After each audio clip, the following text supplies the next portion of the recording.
let's do a little recap. We just made it to Hotland. Um, and so what I've been doing with this playthrough, if you missed the last part, is I'm not just playing through Undertale, though that is, obviously part of this. But we've also been talking about kind of some of its themes and its messaging, especially with regards to mental health issues, because this game can be read very easily as an allegory for a lot of different mental health issues, especially depression, and kind of how to cope with that and how to get over that. And I've been specifically talking about the character of Chara. Some people say Chara. I say Chara. And how that particular character is like the only major character who doesn't get a redemption arc in game, but you kind of provide it for them, and that's kind of the lens that I've been seeing this through. That also includes the Chara narrator theory, that she is actually the narrator text is Chara, and I might say she. I know I should probably say they, since that's how they do it in game, but I might say she, so just bear with me. But before we do any of that, we're gonna actually run back to Waterfall. This is the Riverman / woman. They are just the fast travel. You can go back to Snowden or Waterfall, and pretty simple. He also gives you, I don't want to call them hints, because that's kind of a hint to a puzzle that we already solved. Also, possibly a pee joke. I don't know. I also fixed my lighting. Hopefully, let me know if it's too bright, actually, because it's like right in my face. But last time my light ran out of battery. This time it's actually swapped around a bit, so that shouldn't be a problem. So I've been talking about the different characters and how they relate to issues. Like how Sans is kind of, he's got some depression issues, and he copes by taking care of Papyrus. Papyrus is a bit of a narcissist, but kind of a harmless 10-year-old kind of narcissism, where they're just obsessed with themselves, but they still like other people. One thing I didn't really point out with him last time we played was he tends to he doesn't build himself up necessarily by putting anybody else down, which is different from a lot of narcissists who will build themselves up by saying, well, I'm better than you. Papyrus keeps saying, I'm the best there is, but he's not specifically like, I'm better than all these other people. He's just like, I'm really cool. And his goal is to bring everyone else to his level, like make everyone as cool as he is, which is still a narcissism, but it's like this kind of weirdly healthy kind. I don't know. It's like, if you're a narcissist and you know it, how do you deal with it? I think Papyrus is a good model for that. I mean, maybe not so much be like a 10-year-old, but so maybe that's what's going on with him. In any case, we're about to interact with Undyne through more than just her boss fight, and this is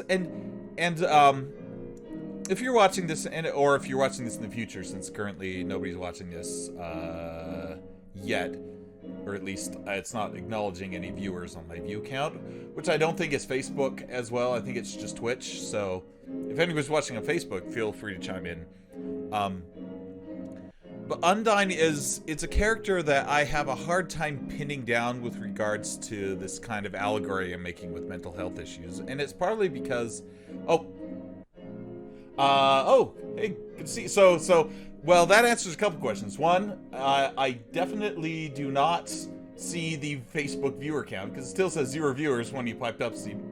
But, good to see you, and it does kind of look Adventure Timey. That's actually Undyne's house. She's an angry fish, so her house is also an angry fish. It's thematic.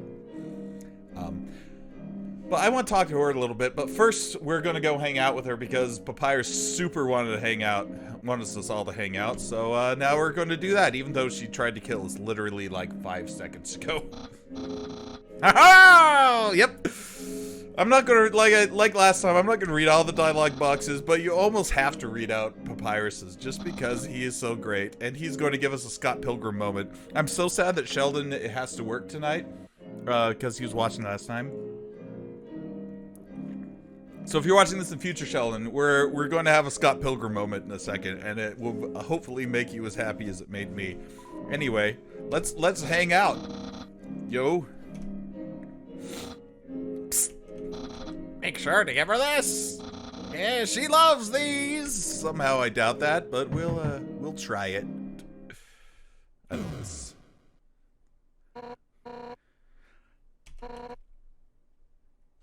So I also love the fact that she's been wearing plate mail this entire time, but at home she just, you know, kind of got a black tank and leggings.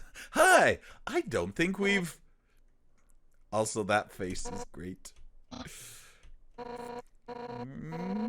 So she's. I really need some help with Undyne to kind of figure her out in terms of, I mean, on the surface, she's just, like, a very intense, well, I'll shut up. Let's just let the scene play out, and then we can talk about it a little bit. My friend brought a gift for you on their own!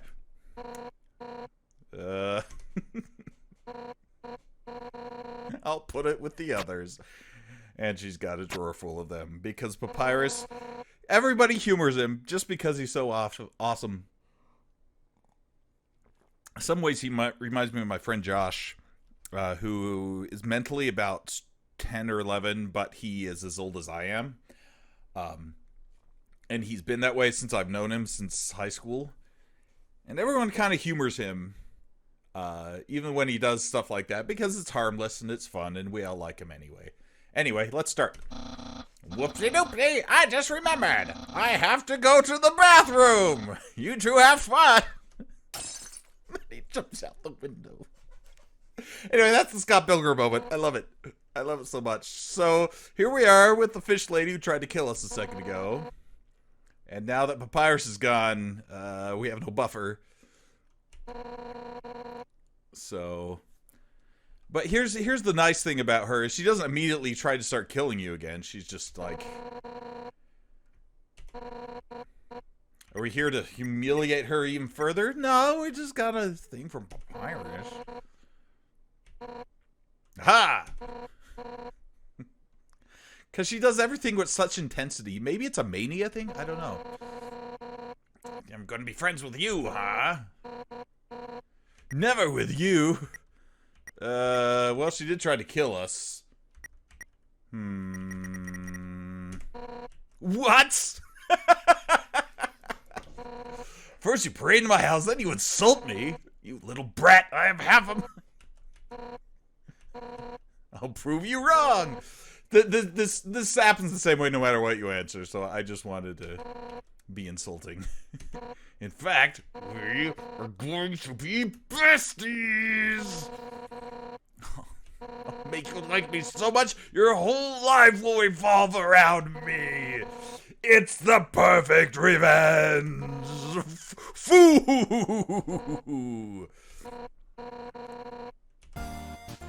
So, Undyne. I love her so much. Oh, crap. There's a lot to actually look at in Undyne's house that's very hilarious, but I just went right to the seat. Oh well, that's okay. Go play the game if you're wondering the flavor text here, because it's very funny. I also like this game has good pacing, because Waterfall is a very intense section, not a whole lot of humor in it. And then we had this intense boss fight with her, and then we'd come back and it's just goofy. It's a nice release of tension. This game has very good pacing.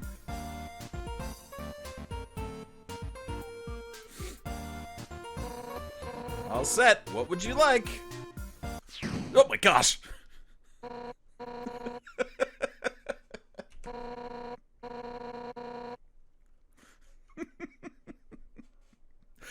going to have a good time or die.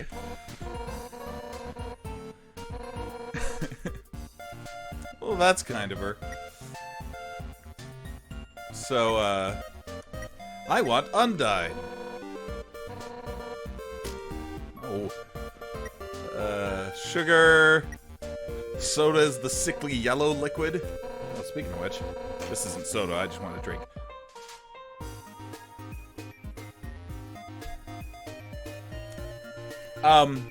And this is kind of an interesting thing. Why would we point to soda if we don't like it? There's some fan argument about what role you play as the player between you, the character you're playing as, and then Chara, who's the character you name. Because it's kind of a three-way split, but some of the lines are ambiguous. And this is cited as, well, the kid here didn't want the soda, but we picked the soda. So, it's interesting. Also, it's it's also a diatribe on why you shouldn't drink soda. But why does she have the soda? We'll come back to that. Here's the hot chocolate in the green cylinder, which is clearly blue? I didn't notice that before. That container's empty.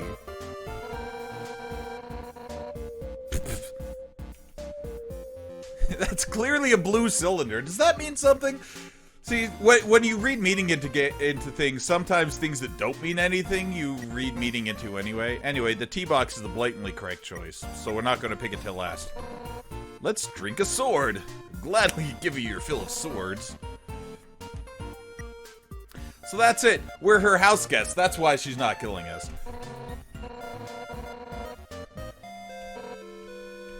I want to have the entire fridge. No, let's have some tea. Alright, speaking of which. I just ripped all over my face, which was nice. I'm good.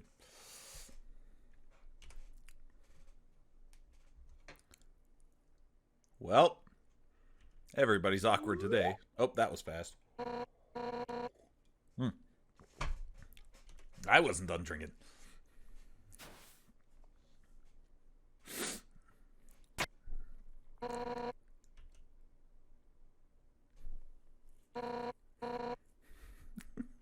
She's so pleasant. The most pleasant murderer. I think there was a... Just drink it already. I think there was a meme that was like a Venn diagram of characters that everybody loves, and then characters that have tried to murder children, and like the middle of the Venn diagram is Undyne. Because she's also a beautiful, beautiful character.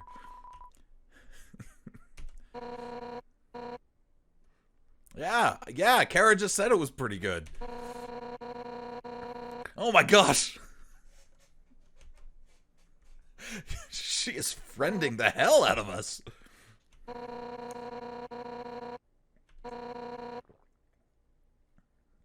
Of course, Chara would think that's the blatantly correct choice, too. Because it's Asgore's favorite kind.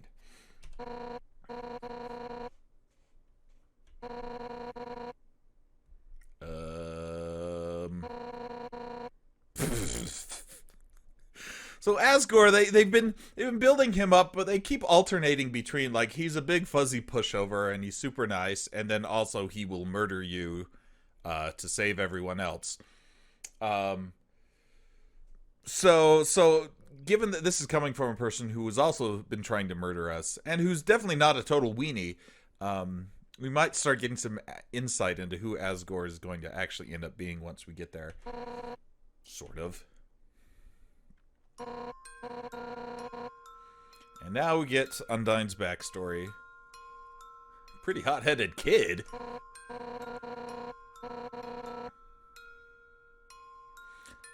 So I don't know if there's a specific, like, diagnosis for, you know, just the kid who acts up and tries to fight everybody just to prove himself. it is a thing, obviously, but I don't know what it's called, so I can't really discuss it very well. Also, because this was very much not me. When it came to fight or flight, I was always flight. So, I don't have a lot of personal insight or professional insight, so somebody else is going to have to chime in and talk about Undyne a little more than I'm going to.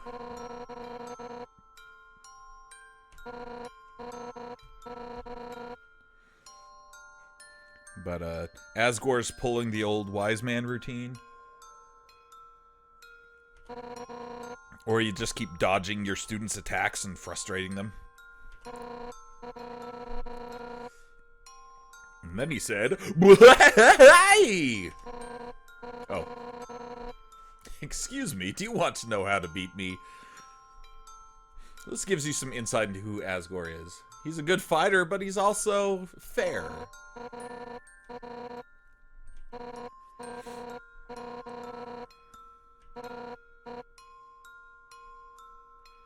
And you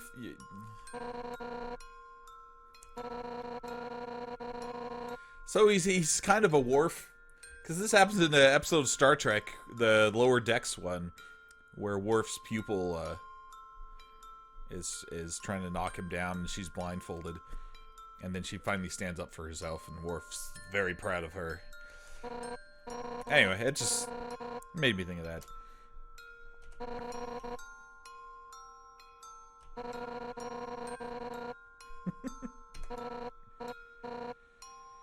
A little more insight into pirate. Wow, I cannot speak tonight. This bodes real great for his stream. And here's, well, so okay. I want to talk about something else real quick that tangentially is related to what she's saying, which is so at the beginning of this, she's like, I'm gonna make you the best. We're gonna be besties. You're my absolutely greatest friend ever. Rah! But then she actually does. Like, she's actually good at befriending people. Because really one of the best ways to form connections with people is to kind of open up. And be personal with them. And it's either, if the person you're with is accepting of that, then it's a good way to form connections. If they're not, then they just are weirded out until you go see somebody. But if they're accepting of it, it's a really good way to forge a friendship. So she actually is good at it because she's kind of opening up to us. And that's something this game does really well. Is these characters? They're not only fun characters in their own right, but they're really good at befriending you if you are nice to them. And so she's opening up about her, personal feelings about Papyrus, about her past, and all this kind of stuff. I just think it's a good storytelling technique that gets us connected enough with these characters, because it's important for the plot of Undertale that we are connected with these characters on a personal level. And since our character doesn't speak, this is important. And so,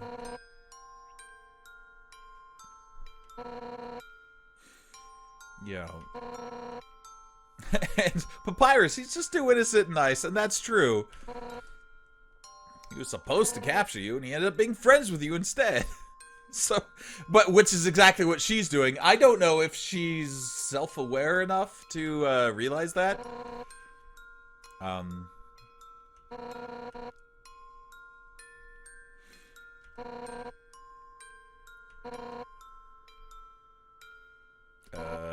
So anyway, speaking of cooking,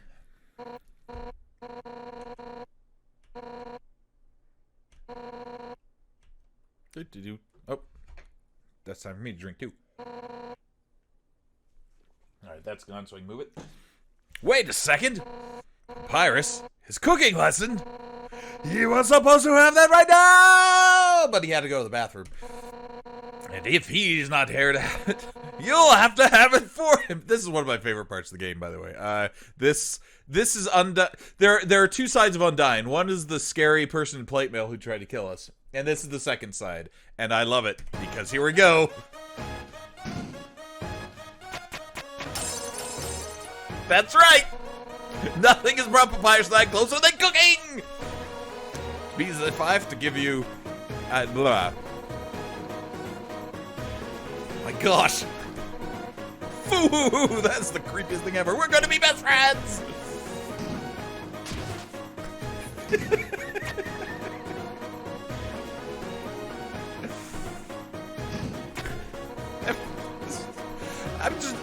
This is like going to be like the day with the Papyrus. I'm just going to let it play out and laugh a lot because these vegetables are our greatest enemy.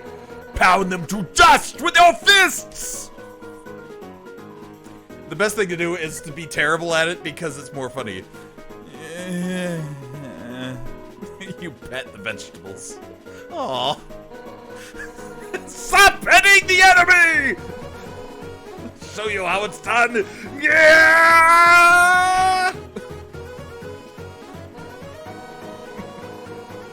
Beautiful. But for now, achoo! We had the news. I've always wanted to cook in this way ever since seeing this cutscene, but I also don't want to make that big of a mess because I would have to clean it up. Someday, though, when I don't have to clean it up, I am totally doing this. But I just buy store brand. They're the cheapest. Yeah. All right, let's put them in very carefully.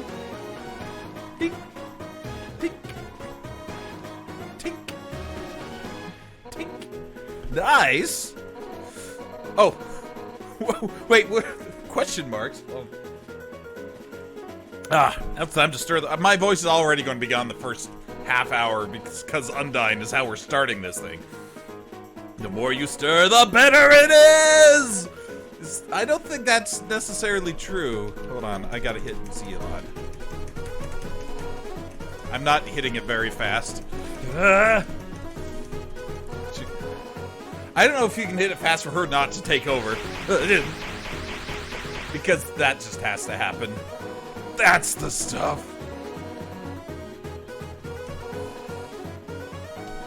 Alright, let's a stovetop symbolize your passion. That's your hopes and dreams, which is also a recurring theme, turn into burning fire, which is unfortunately also a recurring theme. Hold right.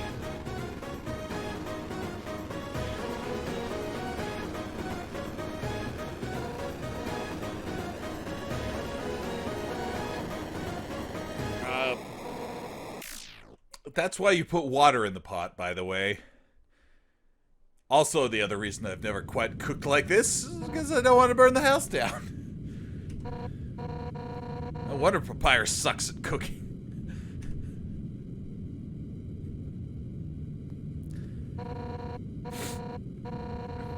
So I like how she insulted Papyrus. I mean, she implied that she's also a terrible cook, but she didn't have to say it. She didn't say it, and that's nice. Anyway, let's make some friendship bracelets. Until now.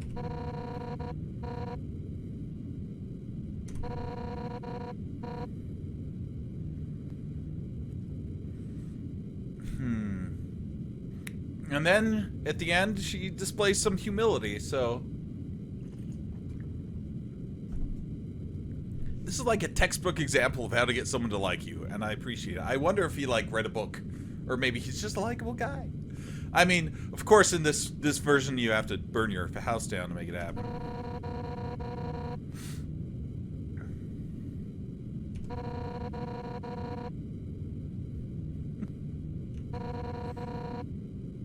If we can't be friends, that's okay. Because if we're not friends, it means I can destroy you without regret!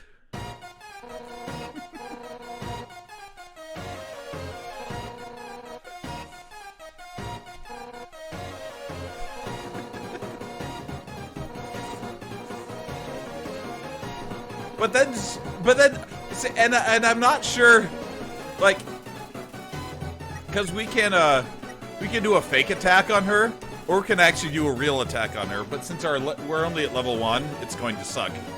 But I'm going to do it just so you can see what the fight dialogue even is, because I don't think we've used it yet in the run, other than the prologue last time when we did the genocide thing. Oh, we just did 1 point of damage. What? You mean this child can't fight after all? Just throwing a notebook at it?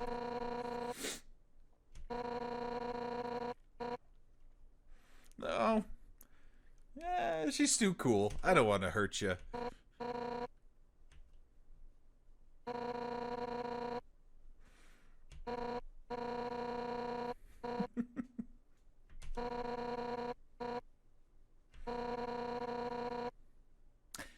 And that's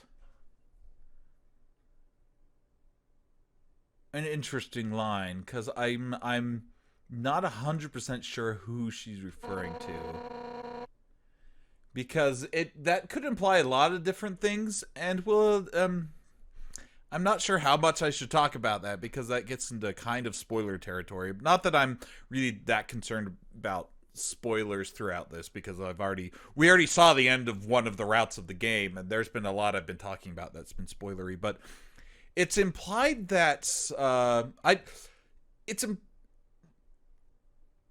I don't know how old Undyne is, because there's a timeline here. Okay, so Chara, she went to the underworld, and then there's stuff that happened, and then she died, or they died, whatever. And then this is sometime later, and it's never made clear whether it's like a year later or like 100 years later. The answer's probably somewhere in the middle there. But the other monsters, they never, like, except for Toriel, and then some others later on, they never, and I guess Gerson, because he's an old turtle. They never specifically say whether these monsters knew Chara or not. And so when she's like, you remind me of somebody I used to train with, I don't know who she's talking about, but it might have, but it implies that she was around when Chara was. So I don't know. That's a question I don't have the answer to, and I don't know if it really matters, but it's just something I wanted to bring up. But I'm a wimpy loser with the big heart. Which, if it was Chara, that implies also that Chara is a wimpy loser with a big heart. Not a genocidal maniac demon who just likes to stab things. So keep that in mind. That's assuming that's just like him. Oh, no, it's not Chara then. Because Chara, they always say they. Probably... It might be Asgore. It might actually be someone else that we haven't actually run into yet.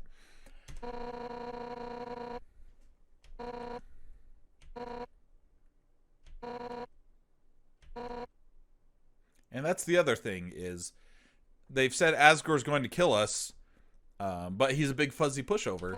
And so the most hot-headed person's like, just talk him down. This is kind of this is more or less the end of Act 2, even though I know we split it over a stream. This is kind of the end of Act 2 of Undertale. When there's kind of a hope spot. Because we know that they want to kill us, but now we know there's a little bit like, well, now we've got a secondary plan that might work. We just talked to him. He seems like a nice guy. And then Undyne can kill some jerk. That makes sense, right? Foo-hoo-hoo. By the way, if you kill anybody at all before this point in the game, you can't befriend Undyne, because she's like, the fact that you have any sort of malice in you at all means that we are enemies forever. Which is interesting, that the only way to befriend the most hot-headed character is to be their complete opposite. At least in terms of murderous intent. So, and also, if we do hurt Asgore, then Undyne herself will murder us, because that's what friends are for. Foo-hoo-hoo. Anyway, we've been talking in her flaming house enough.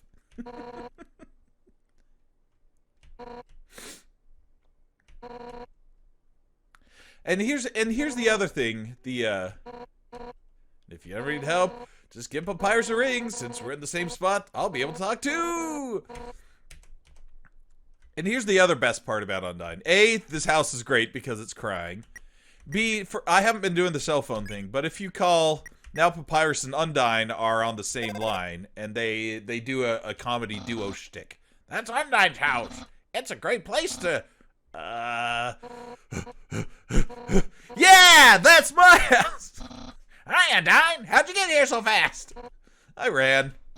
Wowie, Undyne. Someday I want to be as big, as strong and sweaty as you. So they have the same shtick. So you ran here just to be on the phone? Yep. Then you must have something extremely cool to say about your house. Nope. They have the same shtick, and like I said, if you haven't played this game, get this game and call them on every single screen, because Papyrus has things to say about every single screen. And then when you get Undyne, they have completely different things to say about every single screen. And there's so much funky dialogue, and I love it so much. It really, especially with those two characters, like if they had a podcast, I would it would be my favorite podcast.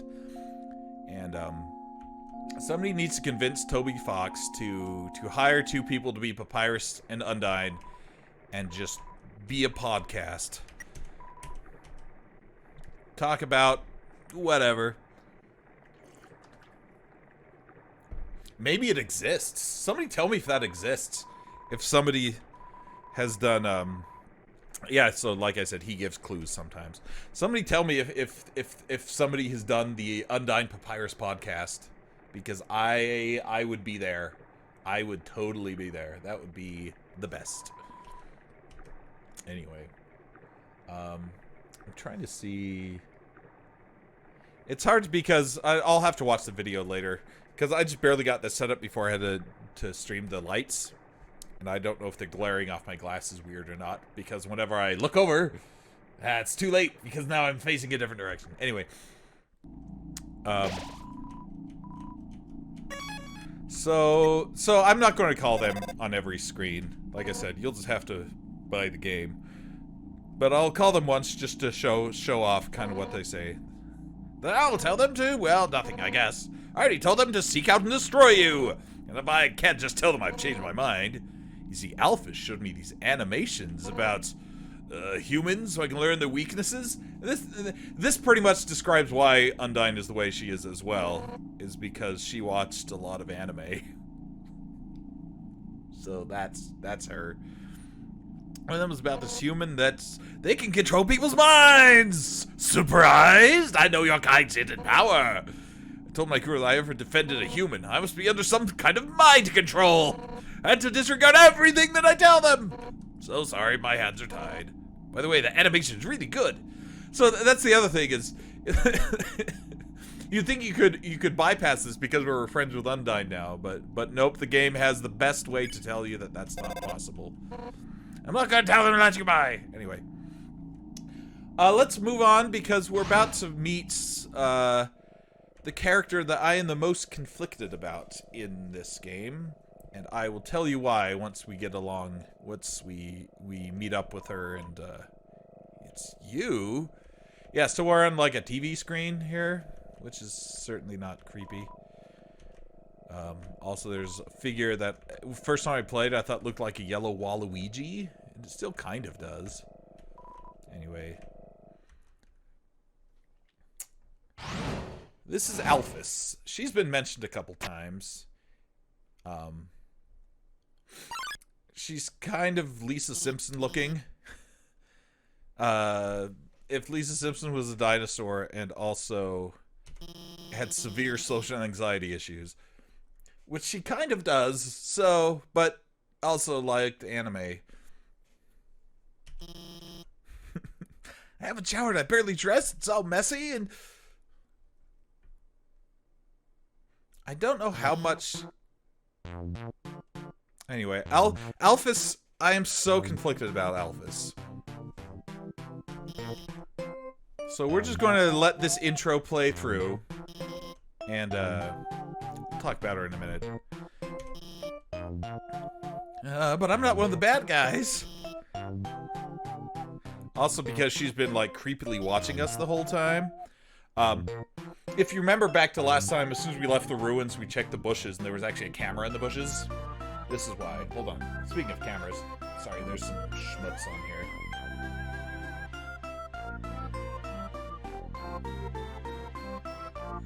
Good, now you can see my water bottle. That's what I wanted.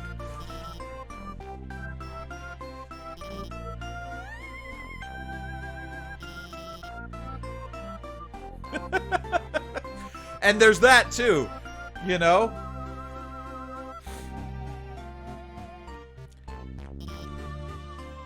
And I'm curious if that's actually the case, because Alphys has some interesting layers to her. Using my knowledge, I can easily guide you through Hotland. I'm sorry I keep doing the Papyrus voice. I can't do a Lisa Simpson voice, so it's just not gonna happen, guys. Anyway, she wants to be our friend, but she's like super shy about it because she's been watching us and now is our hero. The problem is Mettaton. Mettaton I do not have conflicted feelings about because I love Mettaton. Because Mettaton is the love child, and this is going to sound weird. Mettaton is the love child of David Bowie and Donald Trump. And you might think, what? But when we get through Mettaton's story, you'll be like, yeah, okay. So, originally he was supposed to be an entertainment robot. Anyway, recently, he's been more useful. Anti-human combat features. Of course, when I saw you coming, I immediately decided I have to remove those features! Unfortunately, I made a teensy mistake while doing so. And, I was an unstoppable killing machine with a thirst for human blood! Good job, Alphys. Hopefully we won't run into him. Yep. Hopefully we what? Booga? Did you hear something?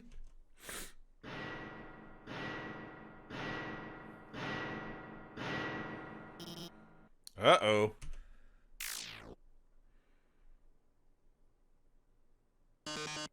Oh, yes. Welcome, beauties. Donald Trump, David Bowie, and that thing. We've actually seen that robot before, back in Snowden, but now he's awake, and it's time for a game show! Okay. This is Undertale has some great set pieces. Everything Mettaton does is a set piece. And I'll just let it play out, and I want to talk about it though. Anyway, we are a beautiful contestant. Also, everyone is beauties and gorgeous, and so it's weird because his vocabulary is so interesting because he kind of feels like a drag queen, but at the same time he has a box with a grid for a face. So it's all done with dialogue and kind of attitude. And that's something Toby Fox is really good at, is adding so much character just in the dialogue because the art's so incongruous with that.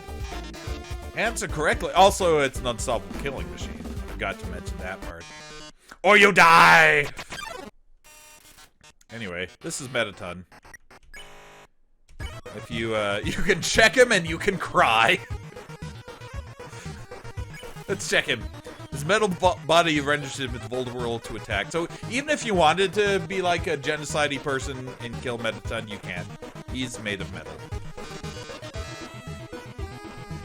Alright. What's the prize for answering correctly? More questions. Also, if you watch Alphys in the back, she just gives us all the answers anyway. That's kind of her. Let's cry. Screaming is against the rules, says Chara. What's the king's full name? We know this one. Asgore Dreamer. What a terrific answer. I love the quiz show. It's beautiful. I'm just going to spare it'll be quicker. Enough about you. Let's talk about me. What are robots made of? Metal and magic, apparently. Snips and snails. Here's another easy one for you. 2 trains, train A and train B, simultaneously departing station A, station B, station A, station B, 25. Train A is moving at,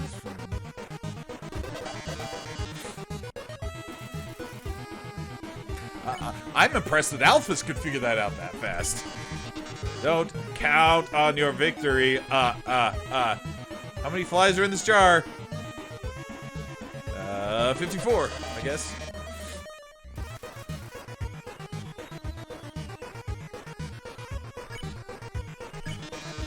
Let's play a memory game. Alright. So watch this. What monster is that? It looks like a frogget, but it's actually Medita! Wearing a t-shirt because this game is so goofy. Would you smooch a ghost? And our time is going up. The only answer is heck yeah!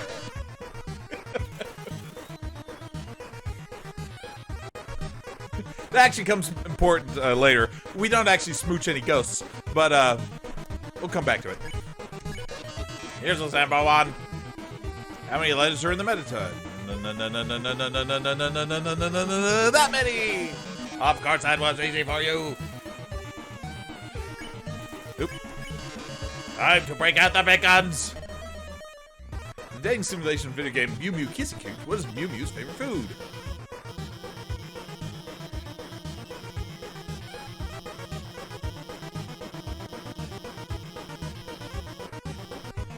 Hey, so a nerd talking about their favorite piece of media and talking about the messages of it. One reason I have mixed feels about Alphys is that I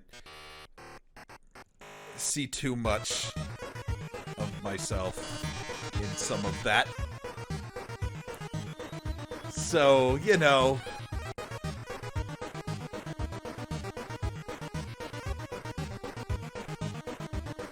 Anyway.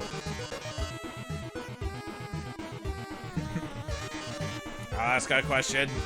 You'll be sure to know the answer to. Uh-oh! Who does Dr. Alphys have a crush on? The answer, it's not super clear at this point, but there's been hints to it. She totally has a crush on Undyne. Because that's who's been watching all the anime. Alphys has been showing it to her. Even the human figured it out. She scrawls her name in the margins of her notes. She named programming variables after her. I wonder if that's actually true in the game files. I guess it probably is because she's in the game files. That was a dumb question. Or a dumb observation. She even writes stories of them together, sharing a domestic life. It's a nice way to describe your fanfic. Probability of crush, 101%. Margin of error, 1%. Well, well, well. Dr. Alphys over you. The show has no dramatic tension. We can't go on like this. But this was just a pilot episode. Next up, more drama, more romance, more bloodshed. Until next time, darlings. So, the love child of David Bowie, Donald Trump, and Carol Channing? No, not Carol Channing. Zsa Zsa Gabor. That's what I'm thinking of. Till next time, my darlings. Well, that was certainly something.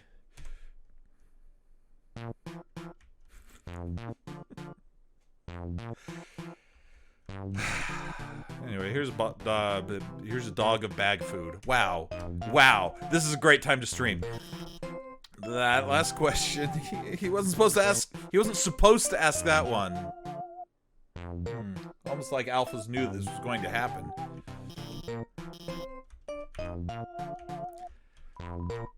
So, there's nothing actually back there. He was literally just hiding behind the wall for the intro.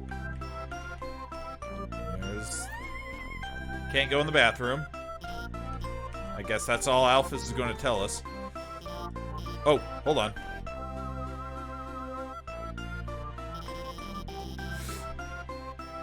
let me give me my phone number. Then maybe if you need help, I could... Where'd you get that phone? It's ancient! I got it from, who did we get it? I guess it was Toriel. Yeah, she's only got flip phones. Doesn't even have texting. Ooh. Anyway, then...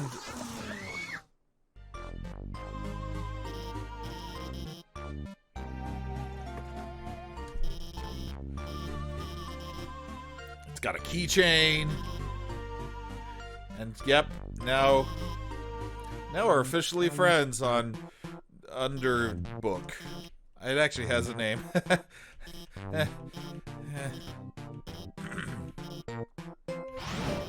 I'm going to the bathroom.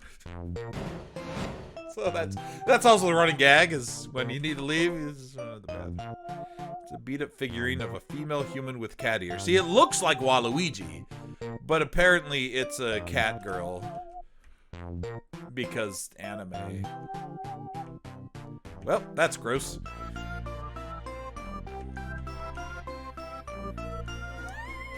Anyway, as we're going through Alphys's bedroom? Lab, I guess? She's got some mangas. Or mangas? How do you say it? I'm going to say manga. VHSs, DVDs. They're all labeled human history, but they're all anime. So this is kind of... So here's the thing. It kind of gives you the Galaxy Quest of, like... They don't know that this stuff that they think is history is actually not history. Except Undyne knows. I think Undyne... No, I'm wrong. I'm sorry. Undyne believes they're history. Alphys, I'm not sure whether she believes it or not. I don't think she does. I can't remember. I think later on you find out. It's a comic book. There's an android running to school, toast in its mouth. Seems like it's late. Yep, none of it's very accurate. Anyway, that's Mew Mew Kissy Cootie. So here's the thing. So Alphys is the royal scientist, but all the science stuff is dusty, and all the anime stuff is definitely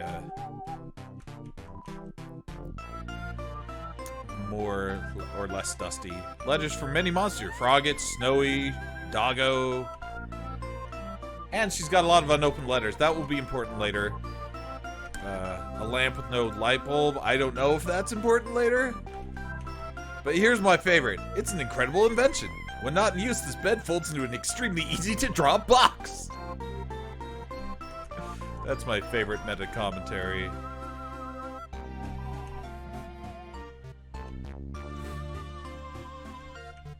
So that's the laboratory.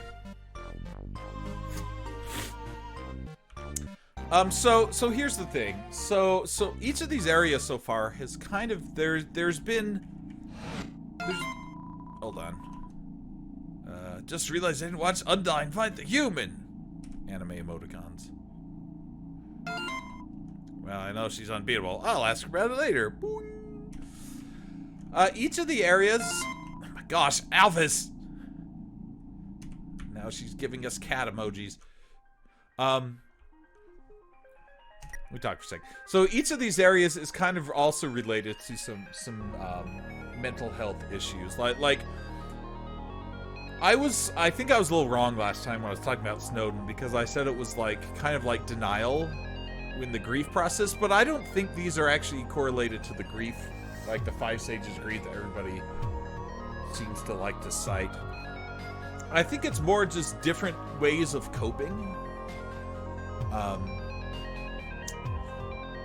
Because Snowden was all about everything was cold and cramped and depressing, but people were just persevering. It's about perseverance, I guess. Just getting through your day, you know, putting a smile on your face and pretending everything's normal so you can get through your day. Waterfall was a lot more pensive.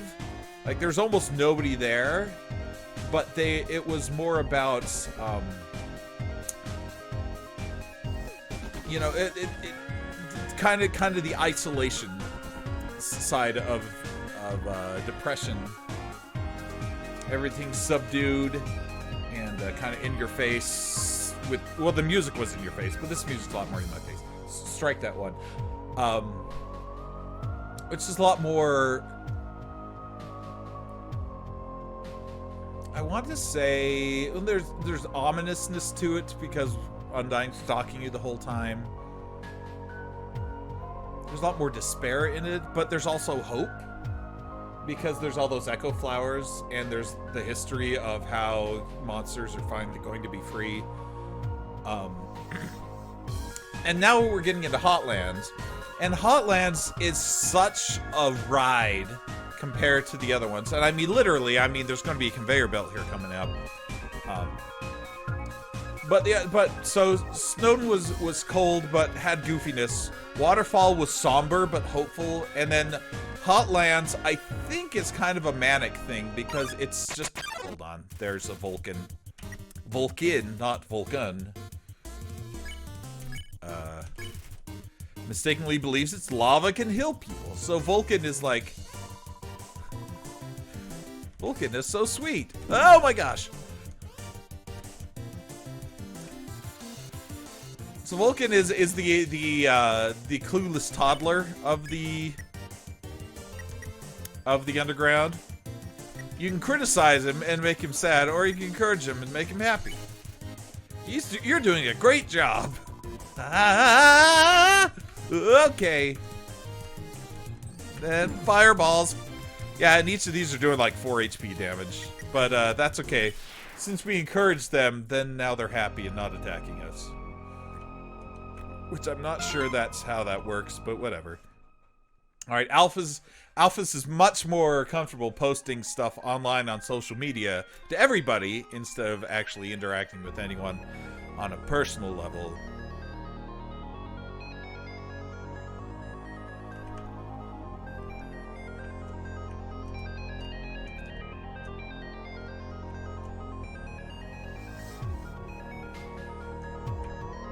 Okay. So, like I was saying, Hotlands is kind of this, there's so much going on here and so much activity and so much craziness that it's and the puzzles are also very, very very moving, like literally like in motion. That's the word I'm looking for. I hate using the phone, I don't want to do this, LMAO. So it's got that kind of, hold on. It's a Sunderplane. Sunderplane, so I'm doing the remastered mod, which changes all the battle sprites to color. There are a few that, it's not 100% done yet though. There might be a future version of this where this plane will be in cover, but it's not yet. Sunderplane gets in the way, not on purpose or anything. Let's check her. Seems mean, but does it secretly like you? No way! Why would I like you?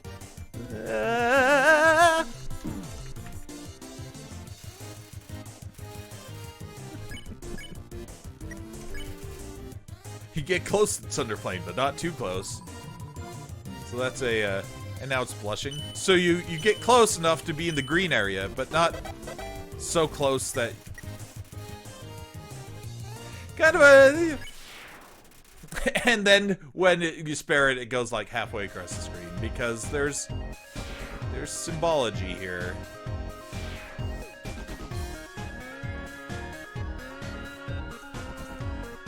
Oh, nope, that was the wrong way. There we go. Get the frying pan.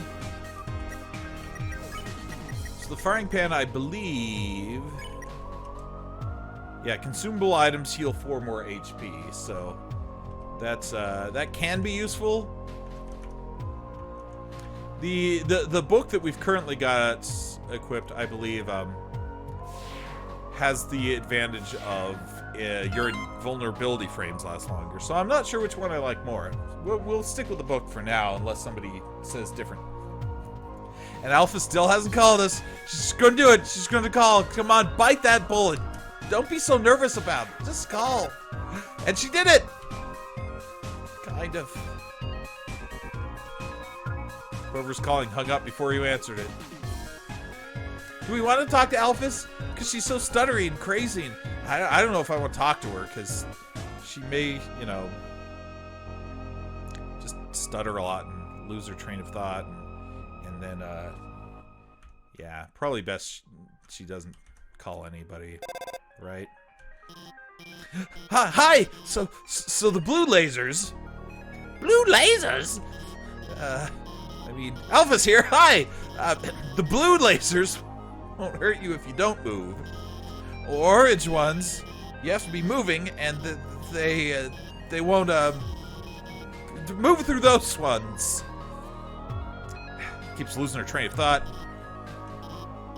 Bye. Oh my gosh, I did it! Last time sugar like that since Undone called me to ask about the weather. You did it! You finally reached out of your bubble. You called someone, Alphys. Wait, there's no weather down here. Why did she call me? Is it that Undine's crush? Or Alphys's crush maybe not one-sided? Could be. Well, that's silly, though. Why would anyone like Alphys, right? She's just a stuttering nerd. Weird. Wouldn't it? Wouldn't it? Would it? Anyway, we just deactivated some lasers. I forgot to tell them where to go! It's pretty obvious where to go. Cute picture of me right now. It's a photo of a garbage can with several pink glittery filters over it. Don't know quite how to take that. Well, she's posting on Tumblr, I guess. Alpha's here! The northern door will stay locked until you solve the puzzles on the right and left. I think you should go to the right first. I just want to see what that would do. I just picked a side. It doesn't. I don't think it actually matters. Alpha's here. Oh, maybe it does. That blue laser seems totally impassable. But as a royal scientist, I have some tricks up my sleeve. I'll hack into the database and take it out. It's pretty good. So like I said, with the remastered mod, there are some glitches they have to work out. This weirdness going on with the sprite should not be happening. That's I think that's the remastered mod. It's just a bug with it. Hopefully that will get fixed at some point, because that's kind of disturbing. Finally, somebody turned off that laser. Now that we're free, we can, I guess we'll just keep standing here. Oh, NPCs, they know their place, right? Your loitering technique still needs work. What about this guy? He's got a skateboard. We were hanging out and suddenly a bunch of puzzles reactivated out of nowhere. This is a huge problem. It rules! They've got to cancel school over this. Wait a second. It's summer vacation. So not only is that just a goofy thing, it's we'll talk about this puzzle in a second. But those puzzles were deactivated, but they just barely, like, minutes ago, got reactivated. Funny that. Let's shoot the opposing ship. So they give you 2 shots. It's not too hard.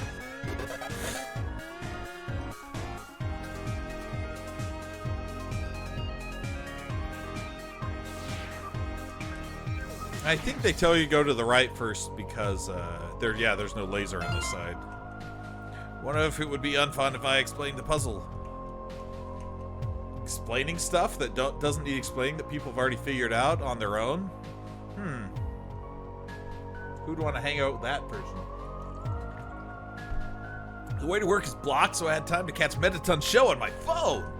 Special effects were amazing today. That human almost looked real.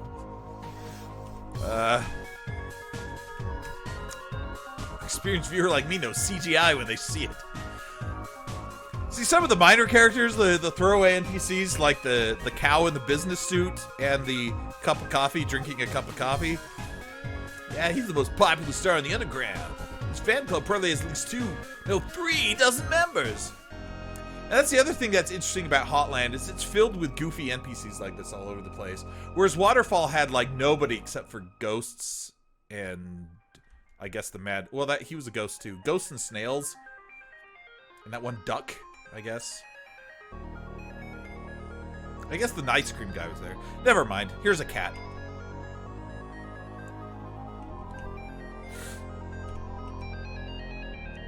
It's like they don't even want to go to work.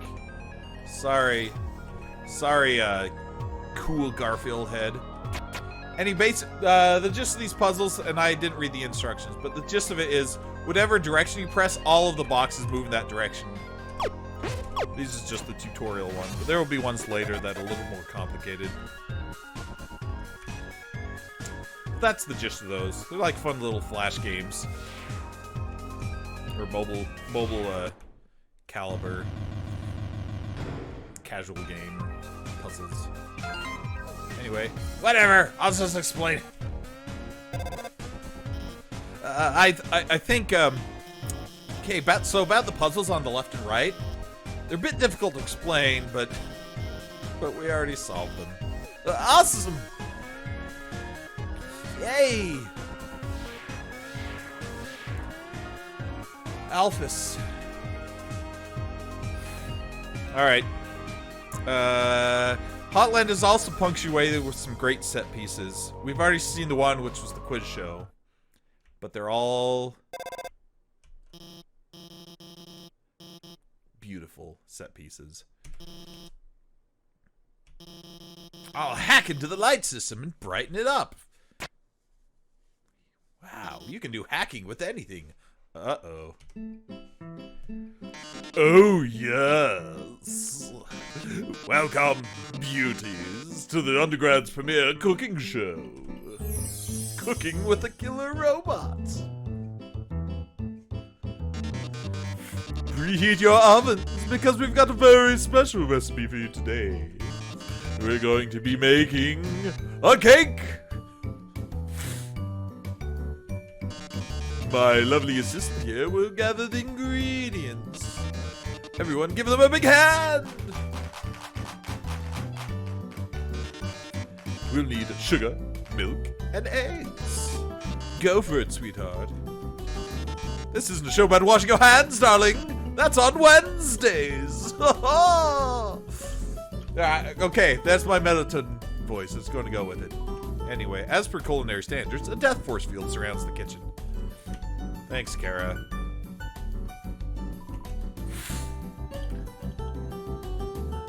We turn off the light. Milk, eggs in the fridge? No way, darling. They'd get cold. Alright, there's the eggs. There's the milk. There's the sugar. And there's the microwave. MTT brand microwave, origin of the MTT challenge. Put your food in and set the microwave on high for 5 minutes. If you can still recognize your meal, we'll double your money back. Oh yes, MTT brand ovens can reach temperatures of 9,000 degrees. Roasting, toasting, burning, charring. You're excited, aren't you, darling? Trademark. Is darling trademark or that whole thing? Anyway, whatever. Here's all my stuff. It's all piled on top of each other. Great job, beautiful. We've got all the ingredients we need to bake the cake. Is that all you need? Sugar, milk, and eggs? Flour? I'm thinking flour is also helpful. Some sort of leavening agent? I guess that's what the eggs are. You put milk in? You don't have to put... Anyway, whatever. Who cares? Milk, sugar, eggs. Oh my, what a magnificent moment. How could I forget? We're missing the most important ingredient. You would think it's flour, but it's actually... a human soul. I don't think you can get those out with a chainsaw.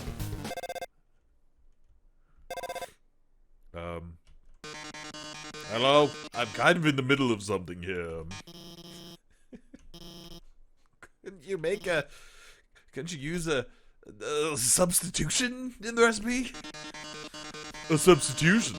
You mean use a different non-human ingredients? Why? What if someone's a vegan? That's right, we're gonna make a vegan. Human soul. Vegan. That's a brilliant idea, Elvis! Actually, I happen to have an option right here! MTT brand, always convenient human soul flavor substitutes. A can of which is just over on that counter. Well, that's convenient. Almost like he planned it. Well, darling, why don't you go get it? So there's still a death force field on that side of the kitchen, as Chara informs us. But here's just a can of human soul, which is blasting off. By the way, our show runs on a strict schedule. If you can't get to the can in the next 1 minute, we'll just have to go back to the original plan. So, better start climbing, beautiful. Oh, yes. Oh no! There's not enough time to climb up! This is where things get super ridiculous. This is Hotland. It is it's so crazy. I love it.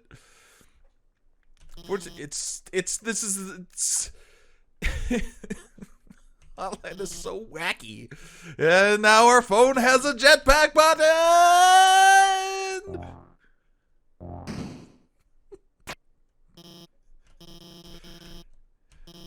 Now get up there. I love Hotland, and so this is just dodge the breadcrumbs and flour and stuff. I don't know why the time has a pizza by it, but it does. I just love how there's been so much heady stuff in Waterfall, and then Hotland's just this wacky, goofy adventure. Ah, craps. I was on the wrong side on that one. Yeah, we're doing great. I think I'll still make it, though. This is what I get for talking in the middle of it. I just need to actually watch what's going on here. Oh, the pizza's just our timer, I see, because it's getting eaten. Yeah, we made it, though. It's really not that hard to make it. I don't think I've ever actually failed. Although, I guess if you just don't press anything, you might. My. It seems you've bested me. But only because you had the help of the brilliant Dr. Alphys. Oh, I loathe to think of what would have happened to you without her. Well, toodles. Oh, yes. About the substitution. Haven't you ever seen a cooking show before? I already baked the cake ahead of time, so forget it. Hopefully it was vegan. Wow, we did it! We did it! We did it! Hooray! Great job out there, team. So you might start noticing around this point that Alphys's and Metaton's stories aren't exactly all they're cracked up to be. Here's an ominous structure. This is the core. Oh, I guess we're just going to get the explanation from Alphys. It's the core, the source of all power. It converts geothermal energy into magical electricity. By, well, let's not get into science. This is a game about magic and characters and allegories. It's not about world building.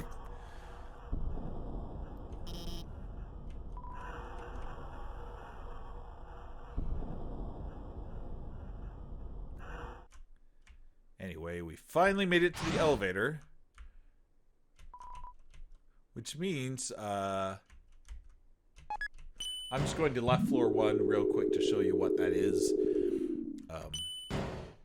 Because that just goes back to where we started this whole thing, but now the guards are gone. So that was the point of the guards, just so you couldn't just walk up to the elevator and skip that whole first section. Anyway, Hotland has kind of 3 levels, I guess. And it's huge, which is nice because now we can just kind of fast travel a lot of it.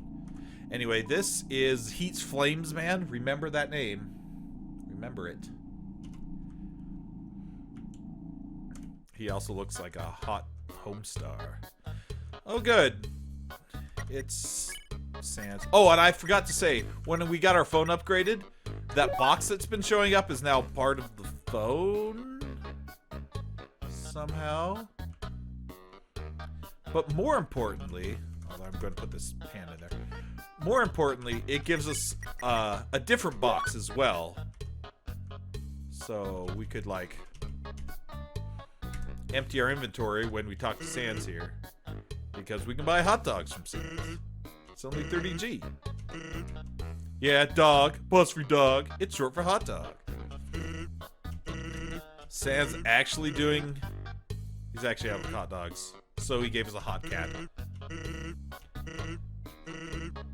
You really like hot animals, don't you? I mean, we're already playing Undertale. It's got a lot of hot animals in it. Does it? Nah. Really doesn't. I'm not judging. I'd be out of a job without folks like you. One of Sans' things that I do appreciate is he's the expert of the bait and switch comment. When he's not making terrible puns, that's his humor. When you think he's saying one thing that's scandalous or risque, and then he subverts it immediately by making it innocent. You see this more in... he also shows up in Deltarune, and you see it more there.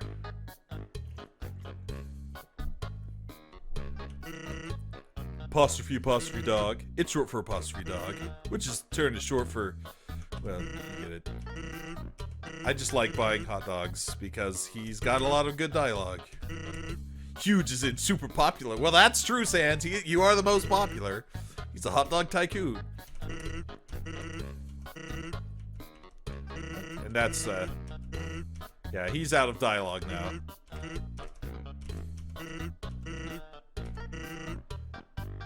But now that our inventory is full, we could just keep getting hot dogs put on our head. Not costing us nothing. Oh, oh, oh. 30 is just an excessive number. 29, that's fine, but 30? Well, now we've got 30 hot dogs on our head. Or 29, I guess.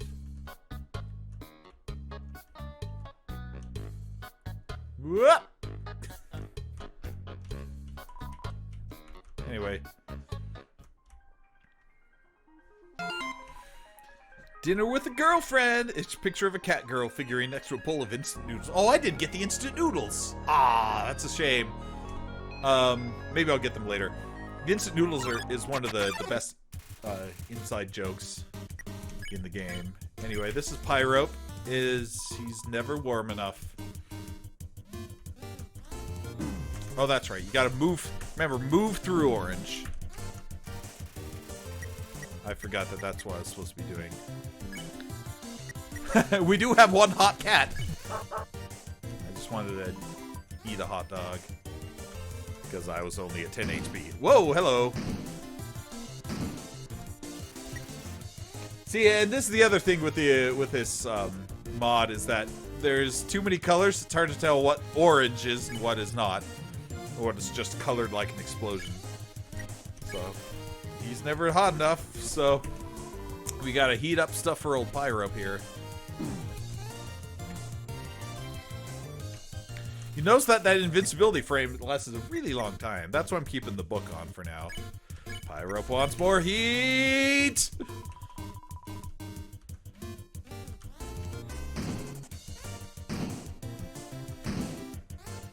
Anyway, the room is sweltering, so Pyrope is a happy.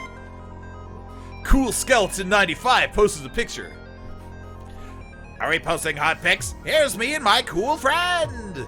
I mean, who else is Cool Skeleton 95? It's a picture of Papyrus flexing in front of a mirror. He's wearing sunglasses. Giant muscular biceps are pasted onto his arms. The biceps are also wearing sunglasses. There is art of this somewhere online. It's great. I just want to call them now that he's posted that line. Papyrus, why are you wearing those? Papyrus? Excuse me, I'm the very cool online guy. Cool Skeleton 95. I love his shades. They're like, got a sunset in them. Somehow. What? No, you're Papyrus! Undyne, shh. You're going to reveal my secret online persona. Fine then, I'm not Undyne. The name's Strongfish91. What? Really? Oh no! Strongfish, please bring back my friend Undyne. Okay. Oh my gosh. Well, cool skeleton 95. That's a joke, right? Anyway. Napster Blue has sent you a friend request. Let's accept it. He's nice. It seems to have already rejected itself.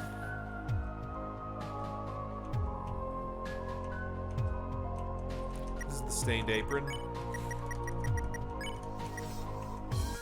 It heals 1 HP every other turn, which can be handy on longer battles. I forget what our current, the cloudy glasses, what they did. Oh, they increase your invulnerability as well.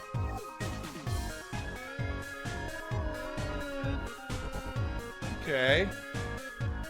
I could actually go either way with those particular items. Alright. It's Dr. Alphys. This puzzle is timing based.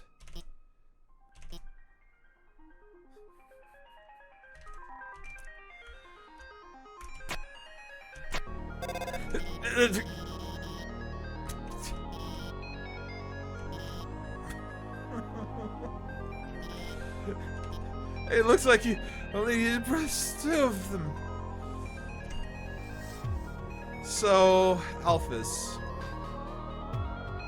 Alphys.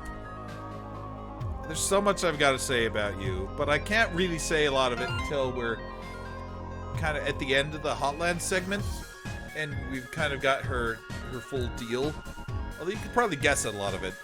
This last time I tried to help with a puzzle. I mean, obviously there's social anxiety issues going on here. Oh my gosh. And she's also going to the bathroom. So the puzzle here is each time you hit the button, it, there's a certain way to do this, and I don't remember the exact, chain of how you're supposed to do this. I think you just have to double back on yourself once. Yeah, that'll do it. Wasn't that hard, actually. People think Mew Mew 2 is better than Mew Mew 1? That's a joke, right? So it's another one of these. This is the bad opinion zone. It's called that by our plucky narrator, because apparently they share a different opinion on the Mew Mew Kissy Cutie storyline than Alphys does. Mew Mew's entire character arc. My Mew Mew 2 review. Mew Mew Kissy Cutie 2 is neither kissy nor cute. It's trash. 0 stars. Thanks for coming to my TED Talk.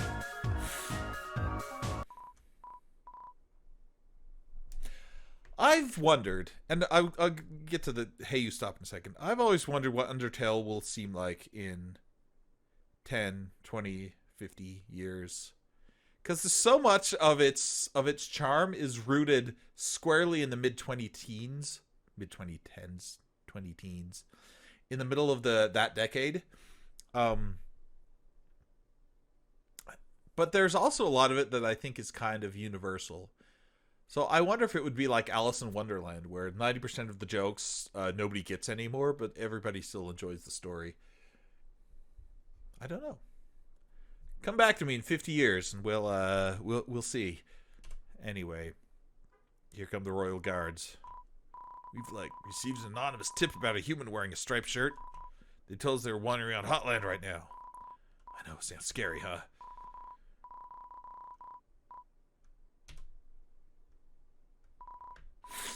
What is it, bro? Shirt they're wearing. What about it? Well, nobody knows what a human is. This is still not a thing. And, are you thinking what I'm thinking? Bummer. This is, mega embarrassing. We, actually totally have to kill you and stuff. So these are Royal Guards. They are sweet. They're sweet. That's not what I meant to say at all. Royal Guard 1, Royal Guard 2. I think if you check them, this Royal Guard has stuffy armor. So they do a lot of team attacks. So they're not in color. I guess like I said, the remastered mod hasn't done all the sprites yet. And as we get closer to the end of the game, we'll probably see more that aren't quite done yet. Sorry. Eventually they'll get done. But their armor is stuffy, so we can clean it. Its cooling dirt begins to wash away. Getting warmer. I also like how they're kind of frat bros, because they're like, come on, brah. Can't take it. Armor too hot.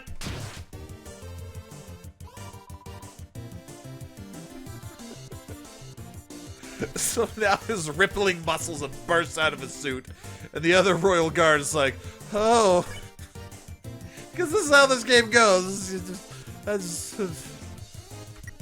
Let's whisper sweet nothings to Royal Guard 1. Be like, hey, look at that beefcake. Be honest with your feelings.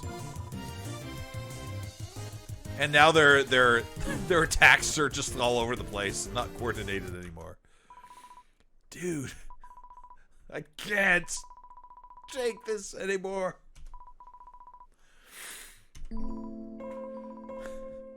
So anyway, these two,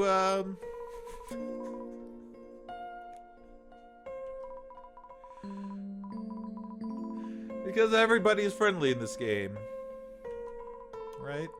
I love doing team attacks with you.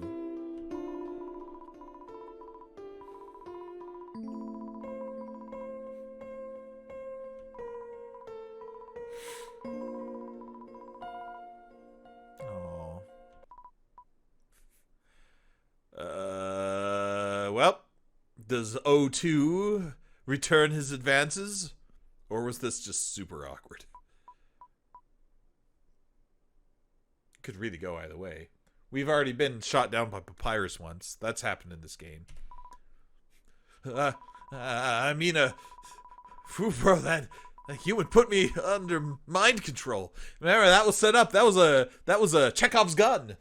When Alphys told the Royal Guards that humans can do mind control.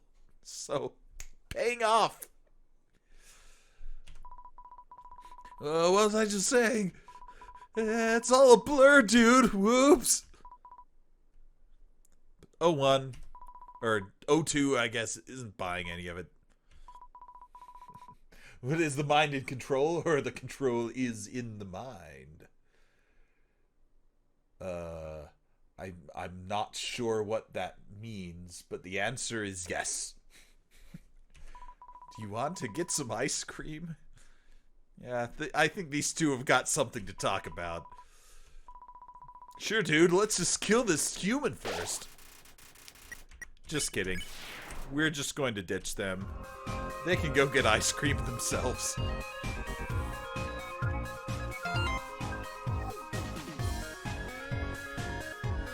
So that's one of the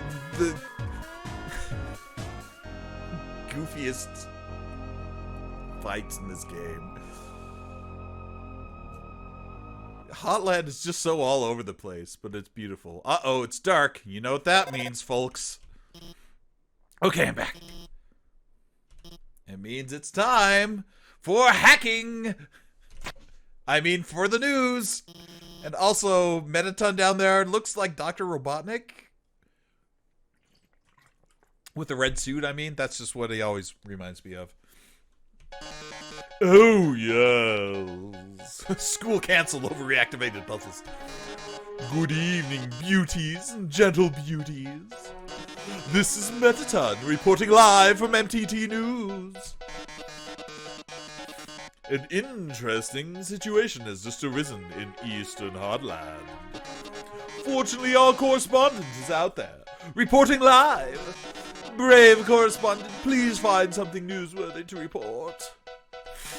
Our 10 wonderful viewers are waiting for you. That's not what my viewer count says. So, As per journalistic standards, a death force field surrounds the area of intrigue. Once again. So there's a bunch of things. So we're gonna find a bunch of things. Tell me which one is the most newsworthy, and we will report on it. First, there's a basketball. Basketball's a blast, isn't it, darling? Too bad you can't play with these balls. They're MTT brand fashion basketballs. Yeah, he said it. For wearing, not playing. You can't get rich and famous like moi without beautifying a few orbs. So there's the basketball is option number 1. Option number 2 is this dog. What a sensational opportunity for a story!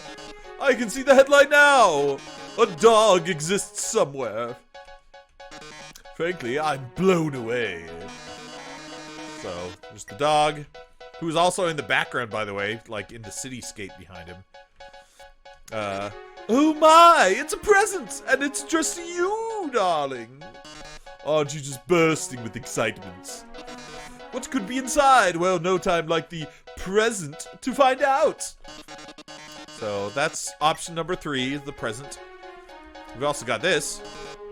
Ooh la la, this video game you found is dynamite. Though I don't make an appearance till 3/4 in. So it's Undertale. It's the video game. But I like that. Appearing from the heavens like manna, slaking the audience's hunger for gorgeous robots. Ooh, that's Mediton. Okay. Oh no! That movie script! How'd that get there?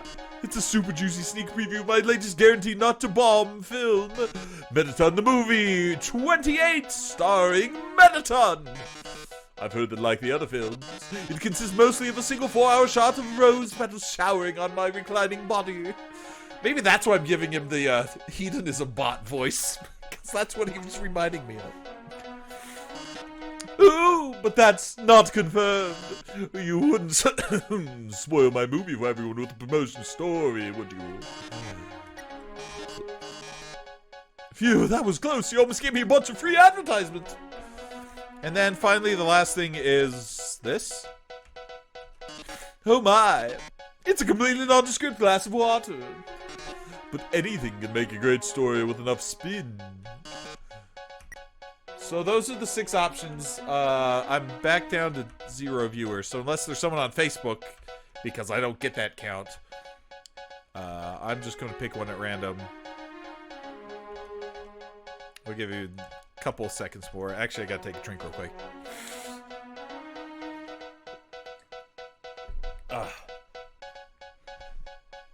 Sorry if I'm a little nasally tonight, too. My nose is a little stuffy for this entire season. We're going to do the script because we want to give Mediton some free advertising. Let's report on his famous, beautiful movie. Attention, viewers.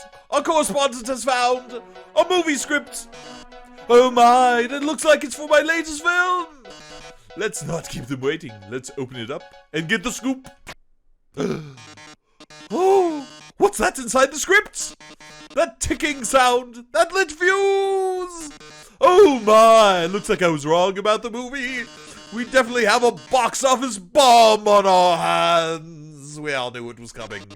And it's about to blast you to bits! But don't get too excited. You haven't even seen the rest of the room yet. Yeah, it doesn't matter what we pick. They're all bombs. Oh my! It seems everything in here is actually a bomb! Also, I guess he's now in the room with us. That dog's a bomb! That basketball's a bomb! Even my words are bombs! Brave correspondent, if you don't defuse all the bombs, this big bomb will blow you to smithereens in 2 minutes! Then you won't be reporting live any longer. How terrible. How disturbing. Oh, 9 viewers are going to love watching this. Hey, he lost a viewer at the same time I did. His number was higher, though. Good luck, darling. It's okay, because Alphys has a plan.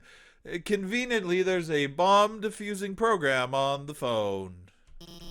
Use the defuse option when the bomb is in the defuse zone. well, that's convenient. Anyway. So, yeah, we just defuse everything. Great job! Keep heading around the room! Try to go through on the bottom left next. I'll do that in a second. Prince of Basketball. Basketball, I should say. I thought I saw the cup of water around here. Time's running out. I also like the like high action. All right, defuse the game.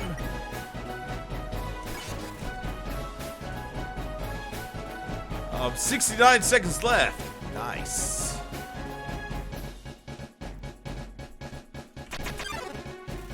So the time actually, you don't have to worry about it too much.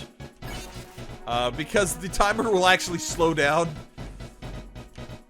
Crap, I missed.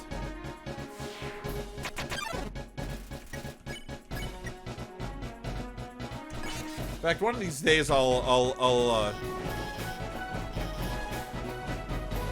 using like she doesn't even know what she's using. And here's the last one. Extremely agile. I want to check it. All things seriously, it's an extremely agile glass of water. Swish. Oh, I should have done this with all of them. I wanted to see what they all say. Oh well. I'll look it up on the wiki later. If you run out of time, you don't actually run out of time. The timer just goes slower when you get near the end. It's great. Well done, darling. You've deactivated all the bombs. If you didn't deactivate them, the big bomb would have exploded in 2 minutes. Now it won't explode in 2 minutes. Instead, it'll explode in 2 seconds. Goodbye, darling.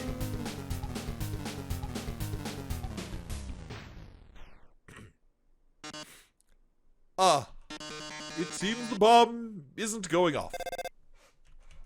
Ah, that's because while you were monologuing, I changed. Oh no, you deactivated the bomb with your hacking skills. Yeah, that's what I did. Curses! It seems I've been foiled again! Curse you, human! Curse you, Dr. Alphys, for helping so much! But I don't curse my 8 wonderful viewers for tuning in! Until next time, darling. Yeah, we really showed him. I really think I'm getting more confident about guiding you. So don't worry about that big dumb robot. I'll protect you from him. And if it really came down to it, we could just turn... never mind. Later. So this is... I really want to talk about Alphys. We're not quite at the point where I quite can yet, but there's enough hints about it. I kind of want to talk about Alphys a little bit. And why I have such conflicting emotions. When I played this game the very first time, I didn't like Alphys. Mostly because of the end of the story. Because there's obviously something weird going on with her and Mettaton. It's not a... Obviously there's something there that isn't just Mettaton's a killer robot and Alphys keeps saving the day. I noticed you've been kind of... Yeah, we're a silent protagonist. Are you worried about me using Asgore? Yes, we've learned about Asgore. Everybody's talked to him. With your human soul, you can pass through the barrier. Did we talk about this? I don't remember if we talked about this, but I think we mentioned it in the exposition. Like I said, it's been a couple days now. I have this game memorized. Still worrying about it. Ding! Because we have a human soul, we can just go through the barrier. Certainly, no problems there. Let's go to the 3rd floor.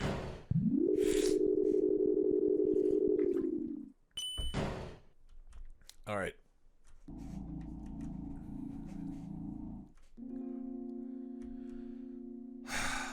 Alphys. Well, we're sitting here at the spidered bake sale. which we already bought something from the spider bake sale way back in the ruins, which is great because here they're a lot more expensive.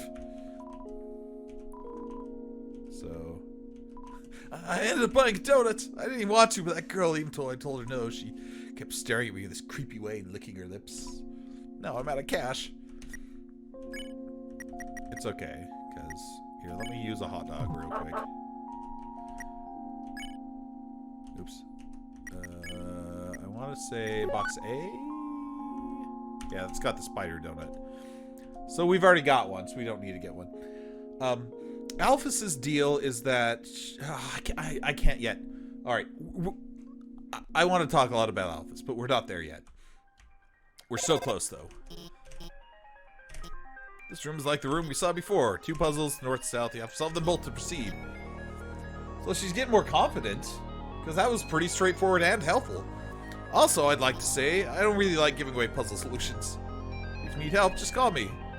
Wait, I have an idea. Let's be friends on Undernet. That's what it's called, Undernet. Then I can just ping her. But we're already friends. Yeah, you've been reading my post the whole time. Yep, sure have, Alphys. Well, I hope you agree with me about Mew Mew 2. I do. Mew Mew 2 is trash. I do not have this part memorized, but I think this will do it for us.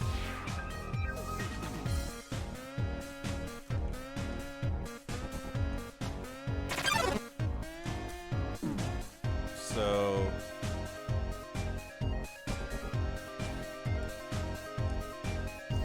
yeah, this is it's a bit of a misnomer.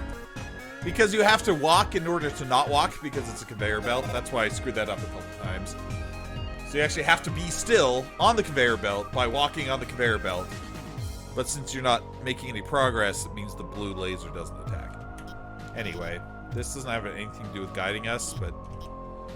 do you want to watch a human TV show together sometime? She is getting more confident. Good for her. I mean...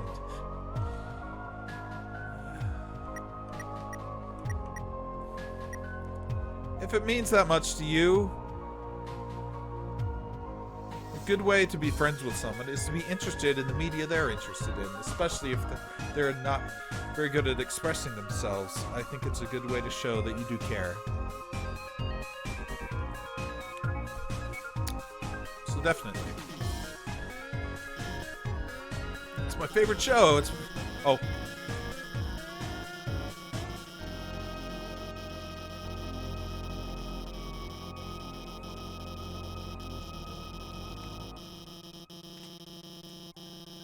Anyway, she's so super excited about her show. Maybe she should live stream her watching it and talk about it. I think you really like. I think it'd be nice. We should watch it after you get through all this. Doesn't that sound fun? Watching anime with nerds and they spoil the whole thing while they're talking. Everybody wants to hang out with that. We only have one shot on this one, so it's a little harder. There used to be a real easy way to... oh, that was it. I couldn't remember exactly.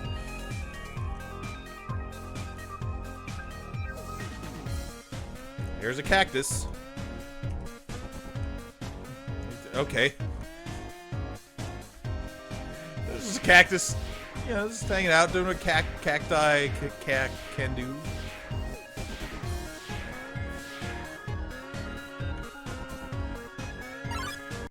Uh-oh. It's Thunderplane and Vulcan. They're together at last. I think Vulcan's a little harder, so let's actually get rid of Vulcan first.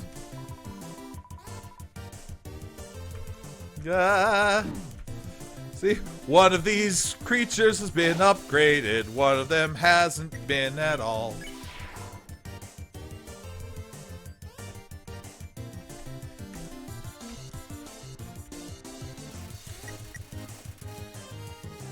Oh, it's Thunderplane. let's approach you on your terms, Sunderplane.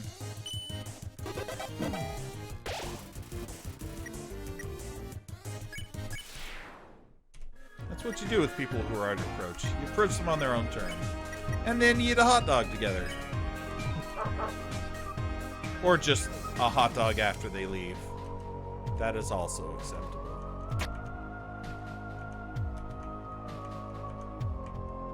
Ah! There we go. Remastered, yes. Basically what that means is that the battle sprites, and you saw some of them in that last battle unless you just tuned in, they've been colored. So they're not just black and white, and that's really cool. It's really well done too. Like there was a mod that I found a couple of years ago that was the mods were they were colored sprites, but this one actually does like some nice shading to it, and also it's compatible. How long have I played? Like tonight, or like this playthrough, or like ever? Because I the first time I played was probably about 3 years ago. It wasn't right when it came out, but it wasn't too much long after. So I know the game fairly well, if that's what you're wondering. I've done all of the endings. I mean, not all of the. I've done the major 3 endings. I'll say that way. I haven't done the. There's a lot of little nuances on the neutral route. I haven't done most of those, but. So I know the game fairly well, if that's what you're asking. Heartbound, I have not. Is that like a fan game?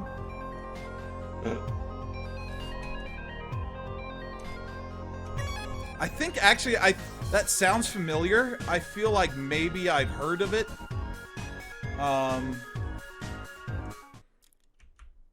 So yeah, the only real difference in this one is so we're coming up to the Muffet fight here. Okay. And so we're going so you'll see the difference when we get to our battle sprite. That actually will look, I hope it will look really cool. I think I swear I've heard of it before. I'll look it up and check it out. Yeah. Can't go wrong with free, that's true. Is it related to Undertale, or is it just like another one kind of in the style?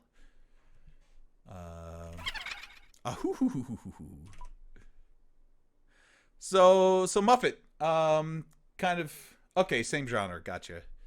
Muffet's kind of a weird out of the blue, and correct me if I'm wrong, but I think Muffet was like a Kickstarter backing goal, wasn't it? Like a stretch goal or like a donator or something.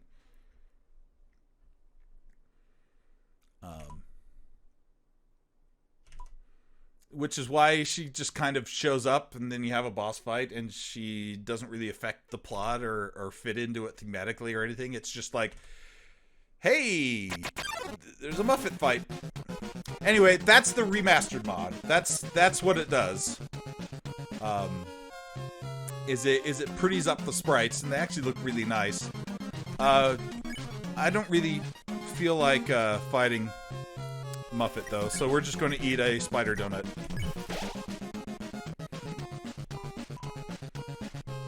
The Muffet fight is fun, but I just it's all in color. Cool. I'll definitely have to check it out. Time to show them what to do with thieves. Because normally you have to fight her for forever, and then this telegram shows up at the end of the fight. But if you eat a spider food at the beginning of the fight, then we circumvent most of it. So, sorry if you were looking forward to the fight. A bit of an Easter egg if you're planning for it. You must have met a different human in a striped shirt. Sorry for all the trouble. For no charge at all, I'll wrap it up and let you play with my pet again. Yeah, so there's a pet that she attacks you with, and it's awkward. I mean, it's not awkward. It's fun, but thanks for the follow. Anyway, so that was Muffet. That was the short version of Muffet. A tragic tale of two star-crossed lovers, their warring families. And now our Final Fantasy VI, Romeo and Juliet. Yeah, definitely. Yeah, that's not a bad idea. I could stream that. It'd be fun. Oh, that human. Uh-oh, here we go. Could it be? It's my favorite. I keep saying things are my favorite in this game because there are so many great parts. And Hotlands in particular is just so much wackiness. Like Metaton in a dress. Oh, my love, please run away. I'm probably not going to sing that whole thing. But it's so great. Humans must live far apart, even if it breaks my heart. And then the flower petals.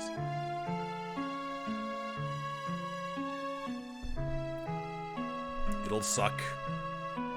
And then you'll die a lot.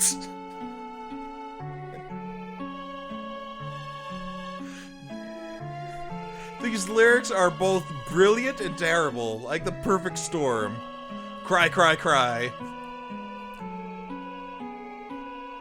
Like, they don't even really rhyme, but then they sometimes rhyme, and the emphasis, and then there's a meteor, and Metaton is a work of art. So sad. So sad you're going to the dungeon. Well, doodles.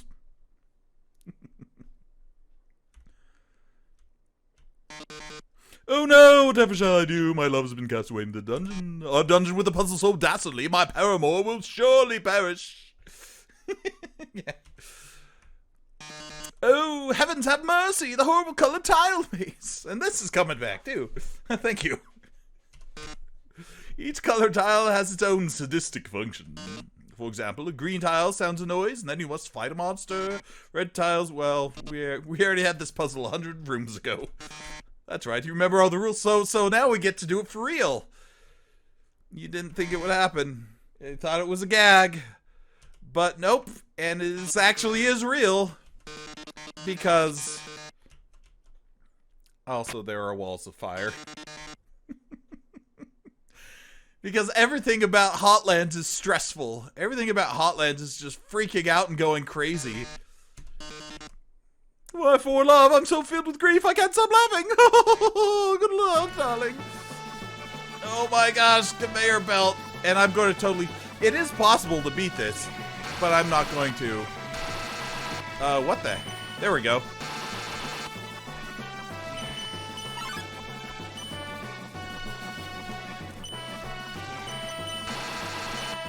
Let's see. Nope. Nope. Crap. There we go. Ah. I've gotten close to the end before, but I've never actually beaten that because now we're out of time. I don't think it... I mean, it doesn't really make a difference other than some dialogue changes, I think. But here come the flames, darling. They're closing in. Getting closer. Oh, my. Any minute now.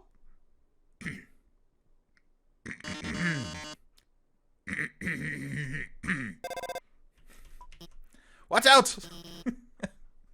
Hacking into the firewall. Get it? Because... Firewall's a programming thing. Oh no, how could this happen? Foiled again by the brilliant Dr. Alvis. That's right.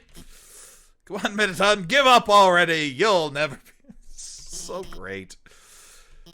It's so after school special. It's beautiful in its way. Puzzle over.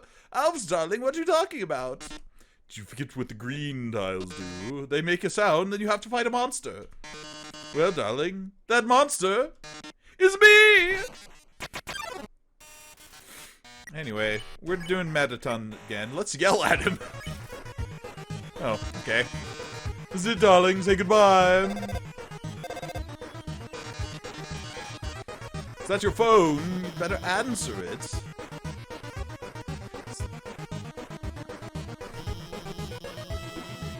So I don't know if I like Metaton more or less with the color. Most of them look really nice. Metaton looks good, but I'm kind of split on this one. Anyway, my phone's act menu is glowing.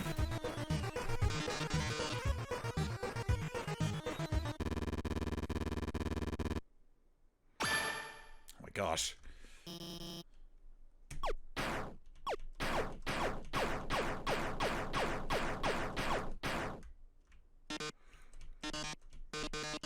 You've defeated me. How can this be? You're stronger than I thought, etc. Whatever.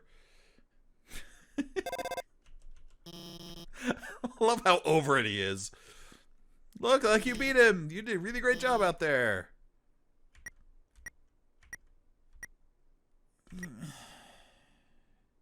This is where I start going with Alphys.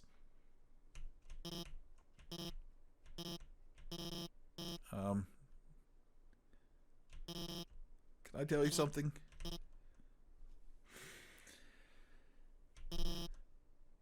Yeah, this is the...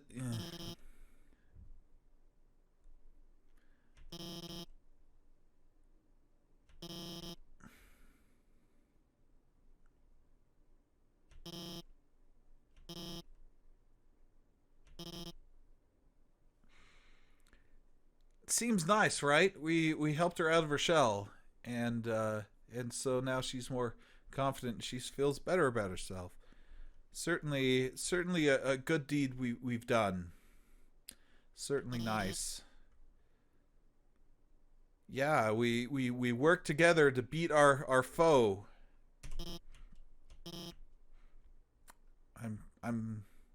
We're a good team. We'll always be together. Okay.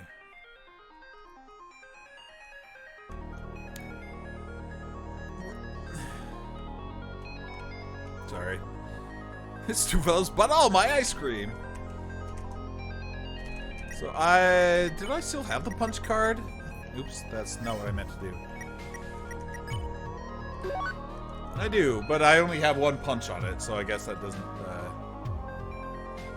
actually anything. Anyway, glad that these two turned out fine. That's great. Oh, here he is. Heats Flamesman. Did we remember his name? Usually I say yes, because it's Heats Flamesman. But if you'd say no... What? You don't remember? How could I be so easily defeated? He says the exact same thing if you do remember his name. Except for, you do remember? How could I be so easily defeated? Excuse me. I gotta take a drink.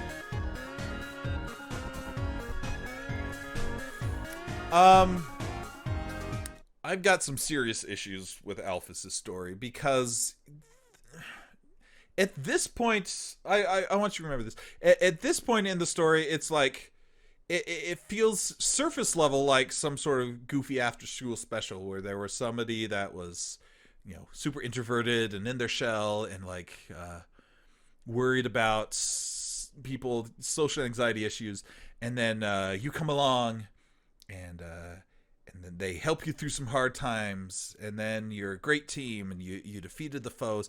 And this kind of thinking, and the game knows this because it calls it out later, is so easily... It's a lesson that sounds nice